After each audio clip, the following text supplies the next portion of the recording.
Hello നമസ്കാരം. ഞാൻ Sandeep Balakrishnan. S A media ഫോയിലേക്ക് എല്ലാവർക്കും സ്വാഗതം. ഇന്ന് കുറച്ച് OTT അപ്ഡേറ്റ്സുമായിട്ടാണ് വന്നിരിക്കുന്നത്. ആദ്യം നമുക്ക് മലയാള പടങ്ങൾ ഏതൊക്കെയാണെന്ന് നോക്കാം. ഈ മാസം 2 പടങ്ങളെ മലയാളത്തിൽ നിന്ന് വരുന്നുള്ളൂ. ഓൾറെഡി ഒന്ന് റിലീസായിട്ടുണ്ട്, മഹാറാണി. ഇത് 21-ാം തീയതി മനോരമ മാക്സിൽ റിലീസ് ചെയ്തു. രണ്ടാമത് ആസാദി. ഇത് 27-ാം തീയതി മനോരമ മാക്സിൽ റിലീസ് ചെയ്യും.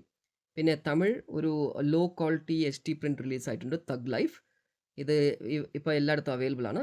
നിങ്ങൾക്ക് വേണമെങ്കിൽ കാണാം, അല്ലെങ്കിൽ കുറച്ച് ദിവസം വെയിറ്റ് ചെയ്താൽ നെറ്റ്ഫ്ലിക്സിൽ റിലീസ് ചെയ്യും. Mostly second week of July നെറ്റ്ഫ്ലിക്സിൽ റിലീസ് ചെയ്യാൻ സാധ്യതയുണ്ട്. അടുത്തത് കുറച്ച് ഹിന്ദി മൂവീസാണ്. ആദ്യം തന്നെ സ്പെഷ്യൽ ഓപ്സ് 2. ഇതിൻ്റെ ഫസ്റ്റ് പാർട്ട് ഗംഭീരമായിരുന്നു. ഇത് സീസൺ 2 ആണ്. ഇതൊരു വെബ് സീരീസ് ആണ്. ഇത് ജിയോ ഹോട്ട്സ്റ്റാറിൽ നിങ്ങൾക്ക് 11ന് കാണാൻ പറ്റും. പിന്നെ മാധവൻ പ്രധാന വേഷത്തിൽ അഭിനയിച്ച ആപ് ജൈസെ കോയി 11ന് നെറ്റ്ഫ്ലിക്സിൽ റിലീസ് ചെയ്യും. അടുത്തത് അഭിഷേക് ബച്ചൻ പ്രധാന വേഷത്തിൽ അഭിനയിച്ച കാലിദർ ലാപ്പത്ത. ഇത് 4th ജൂലൈ Z5-ൽ റിലീസ് ചെയ്യും. അടുത്തത് the hunt, Rajiv Gandhi assassination case. ഇത് 4ന് സോണി ലിവിൽ റിലീസ് ചെയ്യും. അപ്പം ഇത്രയേ OTT അപ്ഡേറ്റ്സിലുള്ളൂ. അപ്പം ഇനിയൊരു പുതിയ വീഡിയോയുമായി നിങ്ങൾ മുമ്പിൽ ഇത്രയും പെട്ടെന്ന് എത്തുന്നതായിരിക്കും. Until then it's bye from Sandeep Balakrishnan. Thank U.